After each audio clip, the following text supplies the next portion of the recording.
கல்லூரியின் இறுதி ஆண்டு விழா ஆண்டுதோறும் நடைபெறும் பிரிவு உபசரிப்பு நிகழ்ச்சி. வர்ஷினி முதல் ஆண்டு மாணவி மேடையில் பேசுவதற்கு தயாராக நின்றிருந்தாள். கையில் இருந்த மைக்ரோஃபோன் நடுக்கத்தில் இருந்தது. அவளது இதயம் வேகமாக துடித்துக் கொண்டிருந்தது. திடீரென கூட்டத்திலிருந்து ஒரு குரல் கேட்டது. ஹே அக்கா, பயப்படாம பேசுங்க, நாங்க இருக்கோம். வர்ஷினிக்கு யாரென்றும் தெரியாத அந்த குரலை தேடினாள். அங்கு கூட்டத்தின் நடுவில் ஒருவன் புன்னகையுடன் அவளை பார்த்து உற்சாகப்படுத்திக் கொண்டிருந்தான். அதுதான் ஹமீத், அவளின் சீனியர். அன்று ஆரம்பித்தது ஒரு அழகான நட்பு. வர்ஷினிக்கு படிப்பு என்றால் கொஞ்சம் பயம். ஆனால் ஹமீத் அவளது பயத்தை போக்கினான். தினமும் நூலகத்தில் சந்திப்பார்கள். ஹமீத் வர்ஷினிக்கு கணக்கு பாடத்தில் இருந்த சந்தேகங்களை விளக்கினான். அவனது ஒவ்வொரு விளக்கமும் மிகவும் எளிமையாகவும் புரிந்து கொள்ளும்படியாகவும் இருந்தது.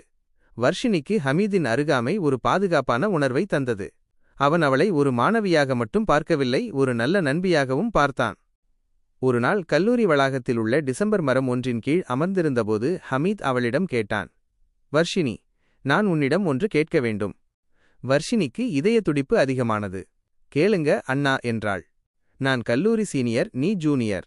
ஆனால் எனக்கு உன்மீது ஒரு ஈர்ப்பு இருக்கிறது. இது நட்புக்கும் மேல். நீ என்ன நினைக்கிறாய் என்று ஹமீத் கேட்டான். வர்ஷினி சிறிது நேரம் அமைதியாக இருந்தாள். அவள் மனதில் அவனது புன்னகையும் அவனுக்குள் இருந்த அக்கறையும் ஓடியது. ஹமீத் அவளது பயங்களை போக்கியவன், அவளுக்கு தன்னம்பிக்கை கொடுத்தவன். அவனது இந்த நேர்மையான அணுகுமுறை அவளுக்கு பிடித்திருந்தது. ஹமீத் அண்ணா என்று கூறிக்கொண்டே அவள் அவனது கைகளை பிடித்து, நீங்க அண்ணா இல்லை ஹமீத், என்னுடைய ஹமீத் என்று சொன்னாள்.